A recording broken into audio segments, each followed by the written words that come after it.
बिस्मिल्लाहिर्रहमानिर्रहीम। अस्सलाम वालेकुम। आप देख रहे हैं program news today with Tanzila Mazhar. Program में आपको खुशामदीद कहते हैं। जी, एक तरफ सैलाब की तबाहकारियाँ जारी हैं बहुत सारे इलाकों में, बिलखुसूस अगर सिंध में झीलों और नहरों की बात की जाए तो वहाँ पर पानी की सतह बुलंद हो रही है और मंचर झील में भी आप जानते हैं कि वहाँ पे भी एक शगाफ डाला गया है और NDMA के मुताबिक 26 अफराद गुज़श्ता 24 घंटों में मज़ीद जहाँ बहक हो चुके हैं। इंफ्रास्ट्रक्चर जहाँ जहाँ पे तबाह हुआ, कुछ इलाकों में बारिश थम गई है, पानी भी थोड़ा सा उतर गया, लेकिन अभी रास्ते बहाल नहीं हुए, सड़कें बहाल नहीं हुई। बहुत सारे लोग ये शिकायत करते हैं कि ना हमें NDMA नज़र आती है, ना हमें PDMA नज़र आती है।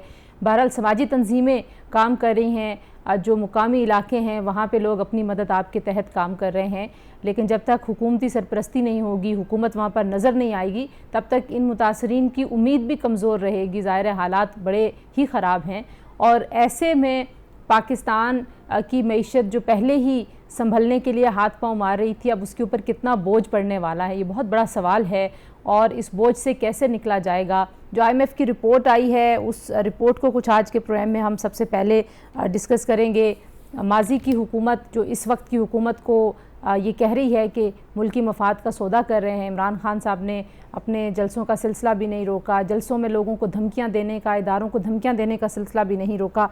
तो जो IMF की रिपोर्ट है, क्या उसको समझा जाए कि इमरान खान साहब ने जो गलतियां की हैं उसकी निशानदेही है, या वो इस रिपोर्ट को और इन चीज़ों को भी बिल्कुल अपने जोश खताबत में उड़ा देंगे? कल उन्होंने फिर उनका मैथ्स काफ़ी ख़राब है, कल उन्होंने नंबर्स हमेशा वो गलत बोलते हैं। बहरहाल कल उन्होंने जो पैगंबर हैं उनके नंबर भी गलत बोले, जोश खताबत में वो ऐसी कई दफ़ा गलतियां कर चुके हैं। बहरहाल वो रुक नहीं रहे। एक तो हम IMF की इस रिपोर्ट और पाकिस्तान में जो दावे मिफ्ता इस्माइल साहब कह रहे हैं कि चंद महीनों में महंगाई कम कर देंगे, चंद महीनों में जो मुआशी आशारी हैं वो बेहतर हो जाएंगे, तो ये दावे किस हद तक सच हैं वो पूछेंगे। हमारे साथ पहले हिस्से में माहिर मुआशियात होंगे यूसुफ नज़र साहब, जो हमें ज्वाइन कर रहे हैं लंदन से जी, और हमारे साथ दूसरे हिस्से में नदीम कुरैशी साहब होंगे, रहनुमा पाकिस्तान तहरीक इंसाफ के, और शाहिद रिंद साहब सीनियर तजियाकार, और फैसल करीम कुंडी पाकिस्तान पीपल्स पार्टी के जो रहनुमा है वो होंगे। और आखिरी हिस्से में आज पाकिस्तान और इंडिया का मैच है और आप जानते हैं कि ये जो मैच है, ये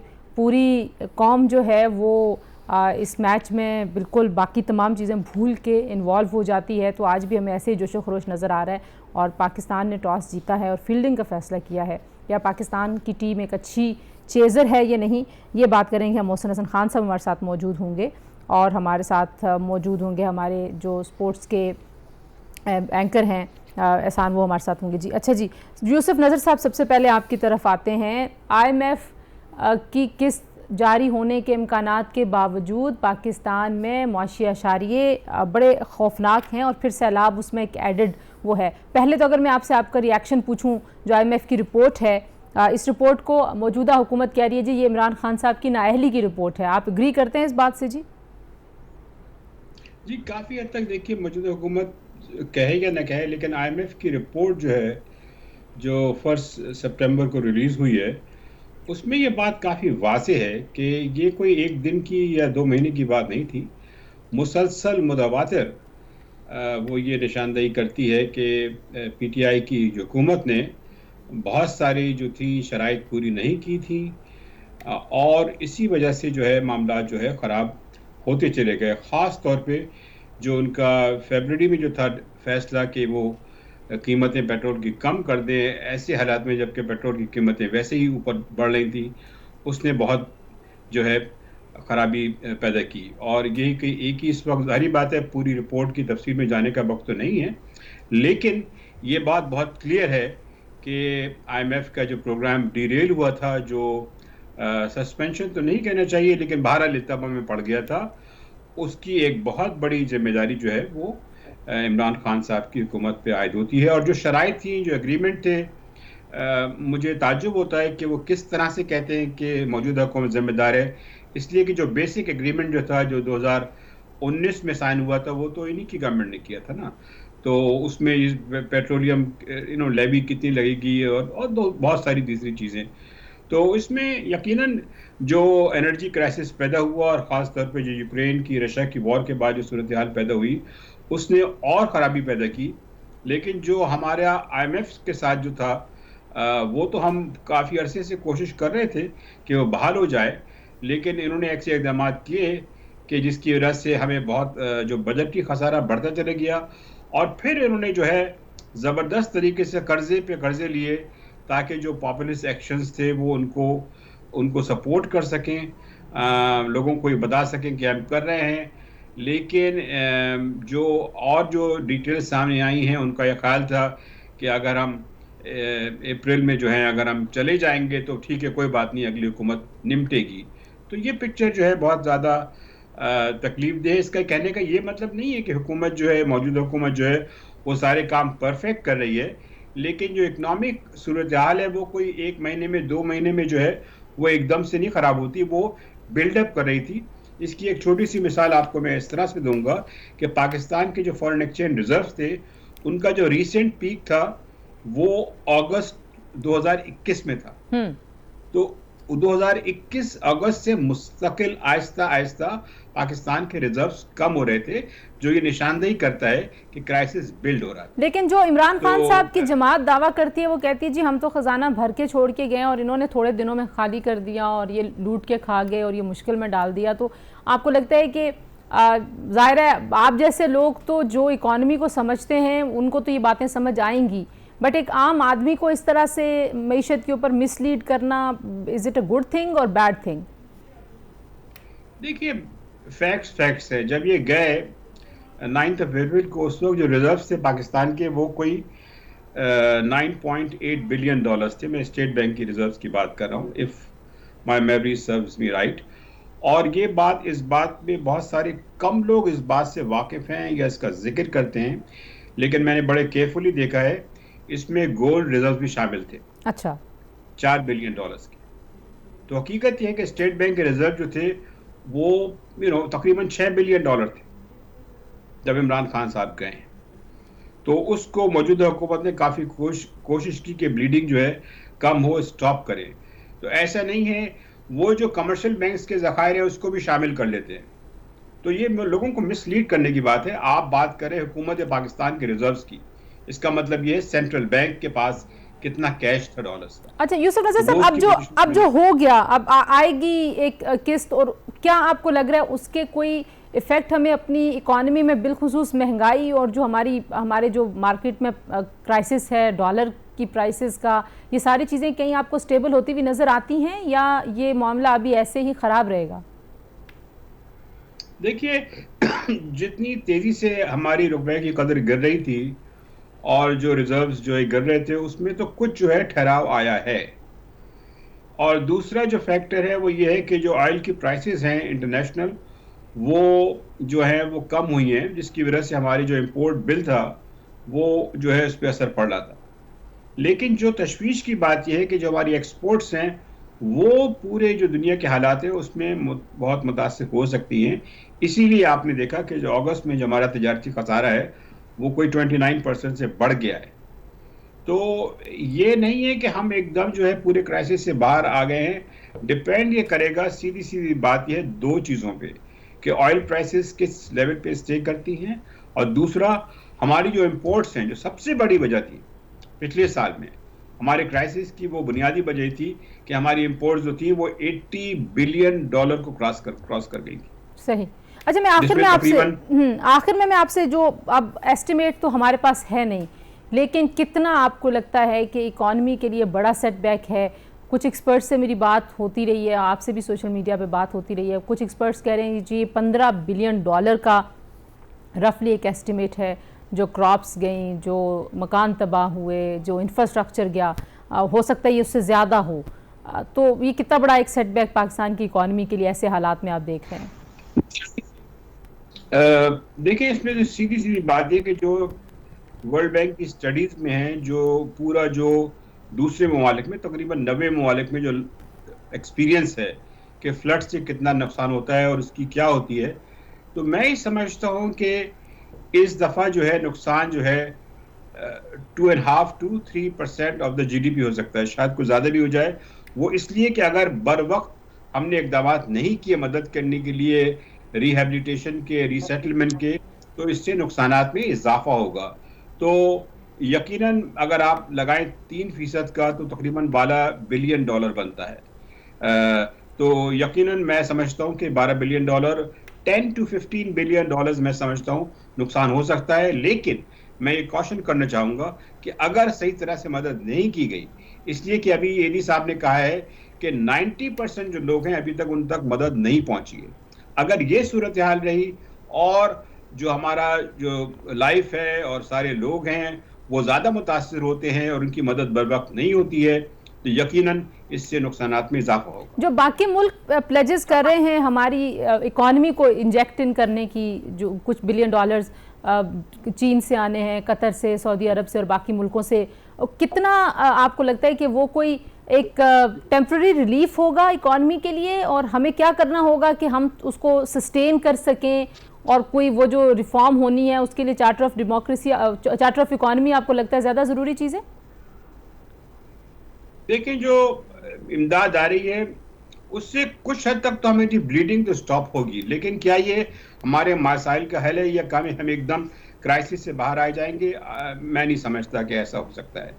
हमें चार्टर और डेमोक्रेसी का इंतजार नहीं करना चाहिए, इसलिए कि जो करना भी होता है वो हुकूमत वक्त को करना होता है। चार्टर ऑफ इकॉनमी, तो मैं ये समझता हूँ जी हाँ, तो चार्टर ऑफ इकॉनमी जो है उसका इंतजार ना करें, इसलिए कि इमरान खान साहब तो किसी बात पे आपको पता है एग्री करेंगे नहीं।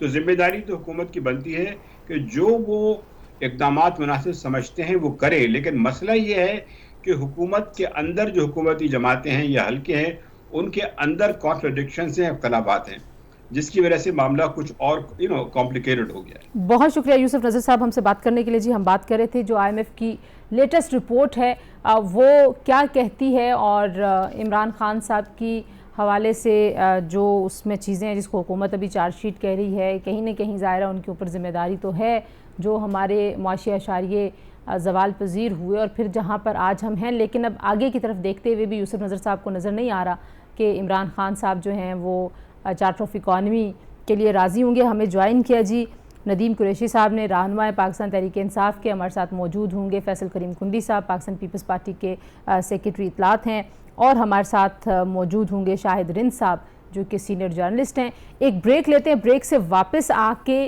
जो सियासी सूरत हाल बन रही है और उसमें सैलाब का जो रिलीफ सारा ऑपरेशन है वो किस तरह से मुतासर हो रहा है इस सियासत की खींचातानी से, कुछ उस पर बात करते हैं। हमारे साथ रहिए जी।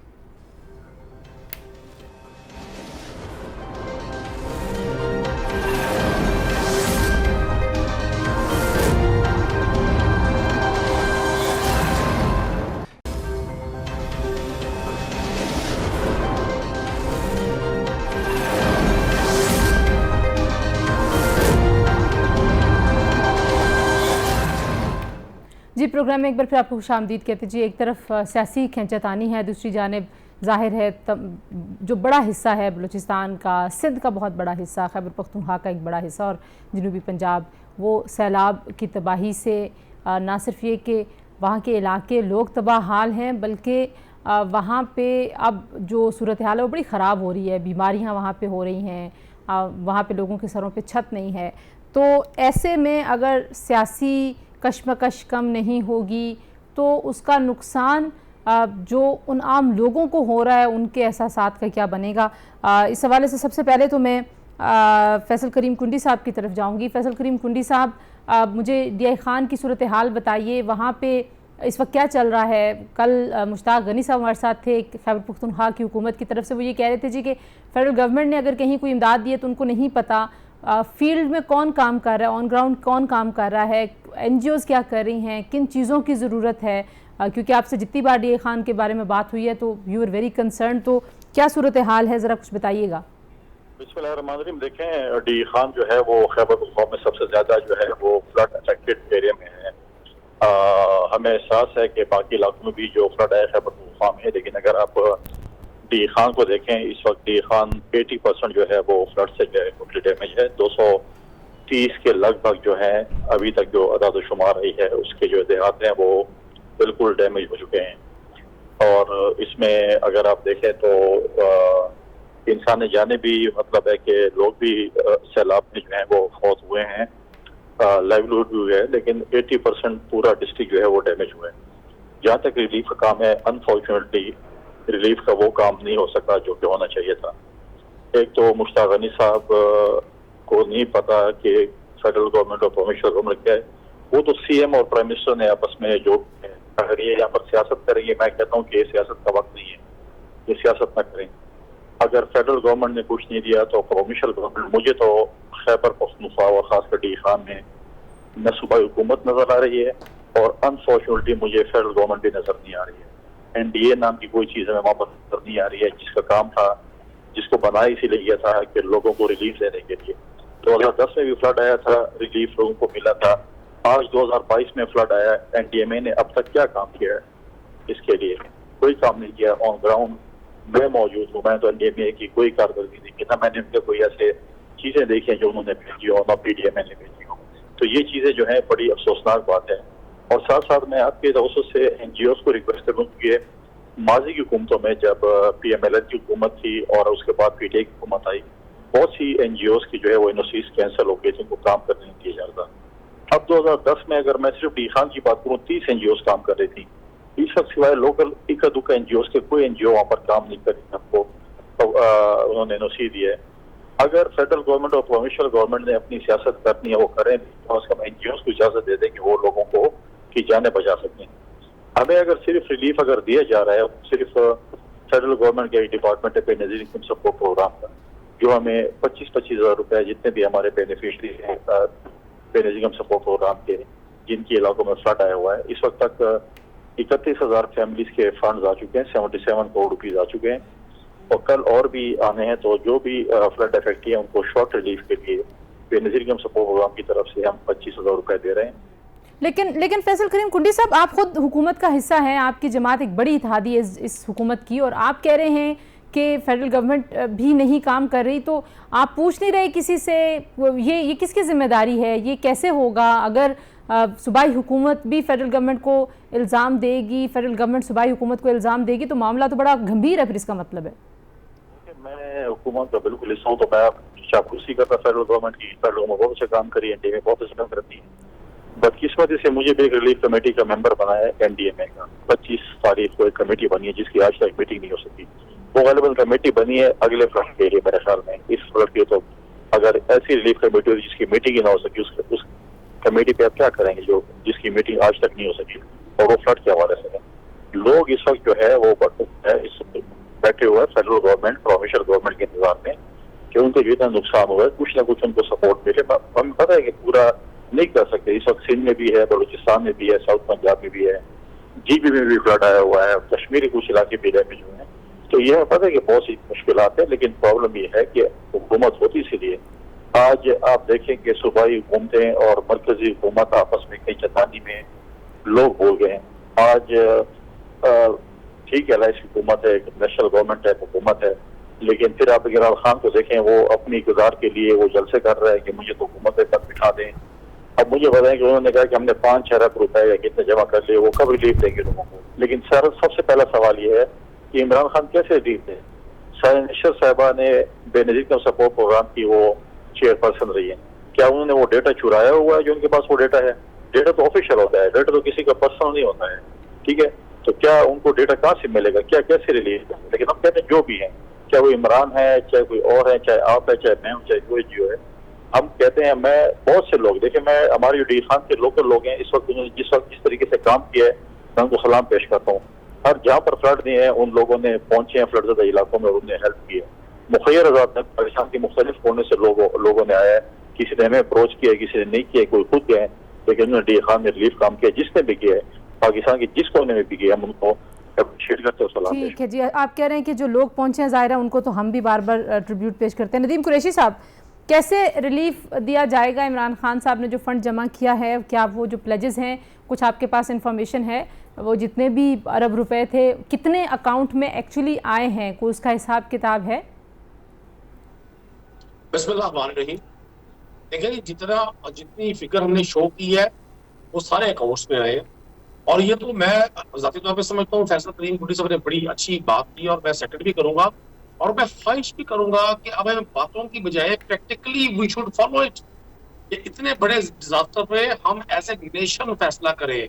पहली बात तो ये है कि पाकिस्तान में क्लाइमेट चेंज के हवाले से यूएनओ में इमरान खान पहले प्राइम मिनिस्टर थे जिन्होंने इंटीमेट किया था आज से 3 साल पहले, और आने वाले दिनों में भी पाकिस्तान को बदतरीन क्लाइमेट चेंज का सामना है। अब भी इस फैसला साज लोग और हमारी पॉलिटिकल एलीट अगर ये डिसीजन नहीं करती कि हमें आबी ज़खायर के हवाले से किसी लॉन्ग टर्म प्लान पर जाना है, तो हम हर कुछ साल के बाद, हर चंद सालों के बाद अपनी कौम को इसी इम्तिहान में डालेंगे। कुरैशी साहब, ये तो लॉन्ग टर्म चीज है ना, जो एक छोटा सा जिसमें नुक्ता है कि इस वक्त तो एक मुसीबत आई हुई है, और जब मुसीबत आई हुई हो आपके पड़ोस में, आपके आसपास, आपके घर में, तो आप अपने बहुत सारे रूटीन के काम छोड़ देते हैं और आप कहते हैं कि हमें मदद करनी चाहिए। तो खान साहब के जलसे जुलूसों में अगर वो तो चीज़ें जमा कर रहे होते, एहतियात जमा कर रहे होते, उन पर कोई तनकीद ना करता, वो इलेक्शन मांग रहे हैं, वो इदारों को धमकियां दे रहे हैं, इसकी क्या ज़रूरत है उनको? ये काम तो वो इतने अरसे से कर रहे हैं। किसी इदारे को धमकियां नहीं दे रहे। प्याली में, चाय की प्याली में तूफान बर्पा करने की हमेशा कोशिश की जाती रही है। इमरान खान साहब अगर अपना बिस्तर भी सैलाब ज़दगान के साथ लगाकर वहां बैठ जाएंगे, ये फिर भी तनकीद करेंगे कि चारपाई के बाइतियों का रुख इन्होंने किसी और साइड पर किया हुआ है और सर का सिरहाने का रुख किसी और साइड में किया है। इमरान खान साहब कल बहावलपुर आए थे जलसे के लिए, उससे पहले उन्होंने पूरे साउथ पंजाब का विजिट किया। और मैं अर्ज कर रहा हूँ, गवर्नमेंट ऑफ पंजाब चौधरी परवेज इलाही की लीडरशिप पे इमरान खान साहब के हुक्म के मुताबिक जितने ऑर्गेनाइज तरीके से हमने काम किया, किसी को हुकूमत ने नहीं किया। आप अपने मीडिया के लोगों से पूछ सकते हैं कि 100 से ज्यादा रिलीफ कैंप है जो साउथ पंजाब के सैलाब ज़दगान इलाकों में कायम किए गए, कितने हजार लोगों को वहां रेस्क्यू किया गया है। ठीक है, मैं जरा शाहिद रिंद साहब से पूछती हूँ। शाहिद रिंद साहब, कुरैशी साहब कह रहे हैं कि ये चाय की प्याली में तूफान है जिसके ऊपर आप लोग इतना शोर मचाते हैं, मतलब जाहिर है मीडिया भी उसमें शामिल है। तंजीला, हम चाय की प्याली में तूफान उस वक्त खड़ा करते हैं जब खान साहब कोई ना कोई इस तरह का काम करते हैं। अभी 2 रोज से 3 रोज से आपके सामने भी ये चीजें आई होंगी, इस्लामाबाद में शदीद किस्म के र्यूमर्स थे कि खान साहब की कोई अहम मुलाकात हुई है। उस मुलाकात की र्यूमर्स हैं या मुसद्दिका है, मैं उस बहस में नहीं जाता। उसके 48 घंटे के बाद जो खान साहब गुफ्तगू कर रहे हैं, आज की अगर उनकी हम गुफ्तगू सुने, जो चीजें वो बातें कर रहे हैं, वो फिर एक कंट्रोवर्सी क्रिएट कर रहे हैं आने वाले महीनों के हवाले से, आने वाले महीनों के अहम फैसलों के हवाले से।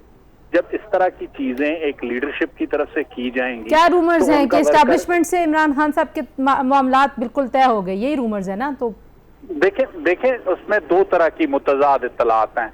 जो सॉरी टू से तंजीला, कोई इससे एग्री करे या डिसएग्री करे, मीडिया इस वक्त 2 हिस्सों में तकसीम हो चुका है। एक वो है जो प्रो इमरान है, एक वो है जो एंटी इमरान है।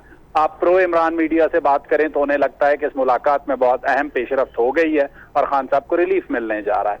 लेकिन जो वो मीडिया जो समझता है कि खान साहब के अगेंस्ट है, वो उनकी रिपोर्टिंग ये है कि नहीं जी, इसमें कोई पेशरफ्त नहीं। नदीम कुरैशी साहब से जरा पूछ ले जल्दी से। नदीम कुरैशी साहब, क्या मामलात चल रहे हैं, कौन सी मुलाकातें हो रही हैं, क्या कोई मामलात तय पाए हैं एस्टैब्लिशमेंट के साथ?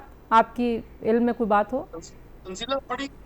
बड़ी अहम बात आपने मिस कर दी। मैं आपको सिर्फ एक सवाल का जवाब दूं जो आपने पहले हिस्से में किया। सानिया नश्तर साहबा और गवर्नमेंट ऑफ पंजाब पूरा एक मैकेनिज्म बना रही है। अगले वीक से गवर्नमेंट ऑफ पंजाब तमाम सैलाब ज़दगान का जो डाटा हमें मिल रहा है ग्राउंड पर, हम उसे कलेक्ट करके बाकायदा रिलीफ के लिए जा रहे हैं। हमने 2 मरहलों में इस ऑपरेशन को मुकम्मल किया। पहला मरहला था लोगों की जान बचाना और लोगों के डैमेज को कम से कम करना। अगले मरहले में लोगों की रिहेबिलिटेशन और उनकी सपोर्ट हमारा टारगेट है। और आप देख लें, कल खान साहब आए हैं, उन्होंने खुद सारी ब्रीफिंग्स ली हैं और किसी एक नुक्ते पर वो पहले लीडर है जो एक गांव से दूसरे गांव गए और ग्राउंड पर जाकर ये जो सारा फंड आएगा वो सिर्फ पंजाब और खैबर पख्तूनख्वा में खर्च करेगी पीटीआई, या पूरे पाकिस्तान में जो मुतासरीन है वहां पे खर्च करेगी? पाकिस्तान तहरीके इंसाफ पाकिस्तान की नुमाइंदा जमात है। हमें जितना पंजाब से प्यार है उतना ही सिंध से प्यार है, उतना ही बलूचिस्तान से प्यार है। ऐसा नहीं हो सकता। तो मुलाकात की कोई बात कंफर्म नहीं करते आप? तो मैं शाहिद रिंद साहब के पास वापस जाती हूँ। जी शाहिद रिंद साहब, आप कुछ कह रहे थे। मैं एक चीज आपको अर्ज कर दूं। जी। इमरान खान साहब ने जिस तरह से इस कौम को एक ये शऊर दिया कि पाकिस्तान इन 2, 3, 4 खानदानों की जो इजारादारी में है पिछले 40-35 साल से, हमें बाहर निकलना है। मैं समझता हूँ कि अवेयरनेस कैंपेन इस पूरे 10 साल का। तो कुरैशी साहब, फिर आपने वो शाह महमूद कुरैशी साहब की दुख्तर से मतलब आए ऑलवेज सपोर्ट के औरतों को ज्यादा आना चाहिए सियासत, उनके अलावा भी फिर आप किसी को ले आते। लेकिन शाहिद रिंद साहब, पहले आपकी तरफ आती हूँ। जी तंजीला, जो बात कुरैशी साहब कर रहे थे कि पंजाब में सानिया निश्तर इस तरीके से काम करेंगी रिलीफ, रेस्क्यू एंड रिहेबिलिटेशन का, खान साहब ने वसीम अकरम प्लस साउथ पंजाब से ढूंढा था। और साउथ पंजाब, पंजाब का जो एरिया फ्लड से डिस्टर्ब हुआ है वो साउथ पंजाब ही है। तो इस वक्त अगर सिर्फ इतनी ही अकाउंटेबिलिटी खान साहब कर लें कि वसीम अकरम प्लस की परफॉर्मेंस क्या थी, तो भी मैं समझूंगा कि खान साहब ने अपनी सिमत दुरुस्त कर ली है। अच्छा, साउथ पंजाब से उन्होंने ढूंढा था वसीम अकरम। कुछ और भी रूमर्स हैं, कुछ खबरें, वैसे तरदीद तो उनकी आगे उमर सरफराज चीमा साहब की तरफ से, लेकिन कहा जा रहा है कि आईजी और परवेज इलाही साहब की भी कोई लड़ाई चल रही है, ब्यूरोक्रेसी और मैनेजमेंट की भी कोई लड़ाई है, कोई ऐसी बात है? कुरैशी साहब कह रहे थे ये ख्वाहिशें आपकी। देखें, वो ख्वाहिशें कह सकते हैं, मेरी मालूमात के मुताबिक चीफ सेक्रेटरी पंजाब को बदलने की पुरानी ख्वाहिश है खान साहब की, और वो समझ रहे थे कि ये चीफ सेक्रेटरी भी वैसे ही तब्दील होंगे जैसे उस्मान बुज़दार उनसे 4 बार चीफ सेक्रेटरी तब्दील करवा चुके थे। लेकिन खान साहब ये भूल गए कि मरकज में इस वक्त वो वजीर आजम नहीं है, शहबाज शरीफ हैं, और चीफ सेक्रेटरी की तब्दीली अभी तक का जो पाकिस्तान का मुरवजा कानून है उसके तहत वफाक से तब्दीली होनी है, एस्टैब्लिशमेंट डिवीजन से होनी है, और वो मिनिस्ट्री इस वक्त नून लीग के पास है। नदीम कुरैशी साहब, अगर आप लोग कोऑर्डिनेशन नहीं करेंगे खैबर पख्तूनख्वा की हुकूमत और पंजाब की शहबाज शरीफ साहब की हुकूमत से मरकज में, तो ये सैलाब के लिए जो सारा मामला आप क्योंकि आप हमेशा बड़ी अच्छी गुफ्तगू करते हैं, इसलिए मैं आपसे पूछ रही हूँ कि आपकी ज़ाती राय में क्या ये मामला इससे सफ़र नहीं करेगा, सैलाब मुतासरीन सफ़र नहीं करेंगे? क्योंकि इंटरनेशनल डोनर्स एजेंसीज़ ने जो हुकूमत पाकिस्तान को पैसा देना है वो सारे सूबों में खर्च होना है, तो राब्ते के बगैर, कोऑर्डिनेशन के बगैर कैसे चलेगा आगे? कुरैशी साहब, जी कुरैशी साहब, मेरी आवाज़ आ रही है आपको? कुरैशी साहब जी, रिन साहब, आपके ख्याल में क्या होगा, कोऑर्डिनेशन के बगैर ये मामला आगे चलेगा? जी देखें, कोऑर्डिनेशन के बगैर कोई भी चीज नहीं चल सकती। कोऑर्डिनेशन के बगैर तो मैं और आप प्रोग्राम नहीं कर सकते। किसी सूबे को रियासत के साथ, फेडरेशन के साथ चलाना बड़ा मुश्किल हो जाएगा अगर कोऑर्डिनेशन की यही हालत रही। मैं एक छोटी सी बात आपसे करूंगा, कल भी मैं किसी प्रोग्राम में कह रहा था कि प्राइम मिनिस्टर जितने भी सूबों के दिन में 3 विजिट कर लें, लेकिन जब तक ऑन ग्राउंड काम नहीं होगा उस वक्त तक उन विजिट्स का कोई फायदा नहीं है। आज भी प्राइम मिनिस्टर ने बलूचिस्तान का दौरा किया है और अभी तक जो सूरत हाल है, गवर्नमेंट ऑफ बलूचिस्तान का जो रिस्पॉन्स है वो उतना मतलब रैपिड नहीं है जितना कि इस डिजास्टर की सिचुएशन में होना चाहिए। अच्छा, हमारे साथ नदीम कुरैशी साहब हमारे साथ थे, लेकिन उनका राब्ता हमसे मुनक़ता हो गया है। बहुत शुक्रिया शाहिद रिंद साहब और नदीम कुरैशी साहब। हम कुछ और बात भी करेंगे जी इस वक्त, जो हमारे साथ जो एक और अहम चीज़ इस वक्त चल रही है कुछ उसके हवाले से, वो क्रिकेट की अपडेट्स हैं। ब्रेक के बाद वापस आते हैं, देखते हैं कि पाकिस्तान और इंडिया का मैच किस मरहले पे है और क्या उम्मीदें तो ज़ाहिर है पाकिस्तानियों को यही होंगी कि वो जीत जाएंगे, लेकिन कुछ इंजरीज़ हैं दोनों टीमों में, कुछ तब्दीलियाँ, उन तब्दीलियों का क्या असर पड़ रहा है इस गेम पे, कुछ उस पर बात करेंगे। हमारे साथ रहिए।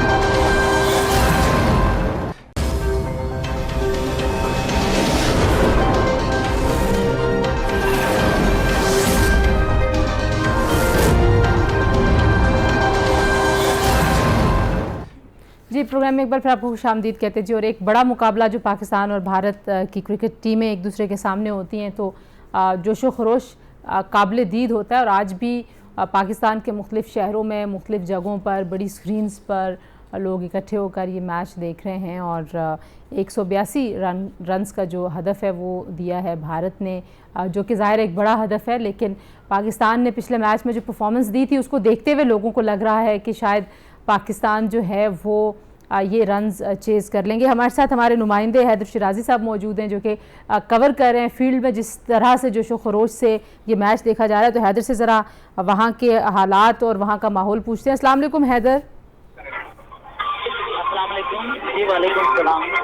हैदर, क्या चल रहा है? लोग कितने पुरुमीद हैं कि पाकिस्तान ये टारगेट चेज़ कर लेगा? क्या कह रहे हैं लोग?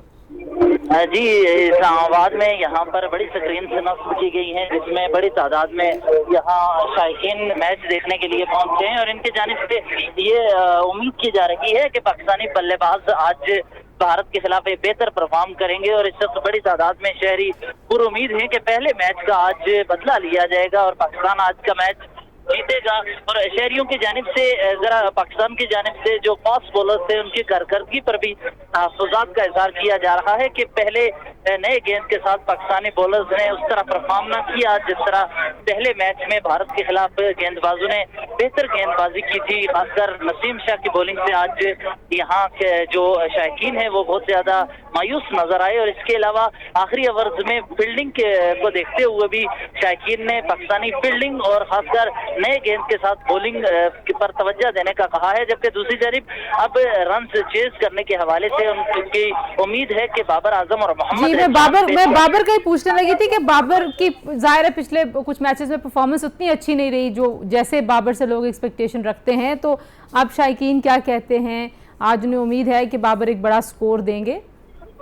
जी, इससे कबल जो मैचेस हुए उसमें बाबर आजम अपने रवायती अंदाज में रन्स करते नजर ना आए, लेकिन आज बाबर से उम्मीदें वाबस्ता हैं कि बाबर अपने उसी रवायती अंदाज को दोबारा वापस बहाल करेंगे। और साथ ही मोहम्मद रिजवान आज जो दरमियान में इंजरी का शिकार हुए उस वजह से भी शायकीन बहुत ज्यादा परेशान है कि वो पाकिस्तान में एक टॉप के बल्लेबाज हैं और मोहम्मद रिजवान और बाबर आजम की जो जोड़ी है वो बेहतरीन जोड़ी समझी जाती है। और बाबर आजम की परफॉर्मेंस पर इस वक्त शायकीन की नजरें हैं और साथ ही मोहम्मद रिजवान चूंकि इंजरी का शिकार हुए हैं तो अब देखना है कि मोहम्मद रिजवान कैसे बल्लेबाजी करते हैं, क्योंकि उनके टांग में जो मोहम्मद हुसैन की गेंद के दौरान जंप लगाते हुए उनको वो इंजरी का शिकार हुए थे, तकलीफ महसूस कर रहे हैं। तो इसके बावजूद अगर वो बेहतर परफॉर्म करते हैं तो यकीनन वो शायकीन के दिल जीत जाएंगे, लेकिन इन दोनों बल्लेबाजों पर पाकिस्तानी शायकीन की नजरें हैं ताकि वो बेहतर परफॉर्म। बहुत शुक्रिया हैदर शिराजी, आपने हमें अपडेट किया। फील्ड में इस वक्त आप जानते हैं मुख्तलिफ शहरों में बड़ी स्क्रीन्स लगाकर पाकिस्तान और इंडिया का मैच देखा जा रहा है और अभी पाकिस्तान की बैटिंग लाइन क्या परफॉर्म करती है, सारी उम्मीदें उनसे हैं। एक बड़ा स्कोर पाकिस्तान की टीम ने बहरहाल करके दिखाया है, लेकिन इंडिया के साथ जो हमारा पिछला मैच था, गुज़श्ता मैच, उसमें हमने को बहुत अच्छा उस तरह से परफॉर्म नहीं किया था। अगरचे मैच हमने बड़ा टफ जाके लूज़ किया, लेकिन आज क्योंकि हमने चेज़ करना है, हम कितने अच्छे चेज़र होंगे ये डिपेंड करता है कितनी देर हम विकेट पे ठहरेंगे और जो हमारे बिल्कुल फिट बैट्समैन हैं, बिलखुसूस अगर बाबर की बात की जाए तो वो कितना अच्छा स्कोर दे सकते हैं, ये थोड़ी देर में हमारे सामने आ जाएगा। जी, पाकिस्तान को बेस्ट विशेस कहते हैं वो लोग जो सैलाब से मुतासरीन हैं, उनके लिए आपको एक बार फिर याद दहानी कराएं, डोनेट कीजिए जितनी आप मदद कर सकते हैं अपनी हैसियत के मुताबिक। वो छोटी मदद है, बड़ी मदद है, मदद ज़रूर करते रहिए। इस वक्त उनको हम सब की ज़रूरत है और हमारे कंट्रीब्यूशंस मैटर करते हैं। ये ना सोचें कि मेरी छोटी सी रकम से या मेरी छोटी सी मदद से उनको क्या फ़ायदा होगा। कतरा कतरा मिल के दरिया बनाता है और इस वक्त हर एक रुपया मैटर करता है। बहुत शुक्रिया जी प्रोग्राम देखने के लिए। इंशाल्लाह अगले प्रोग्राम में आपसे मुलाकात होगी। अपना ख्याल रखिए। अल्लाह हाफिज़।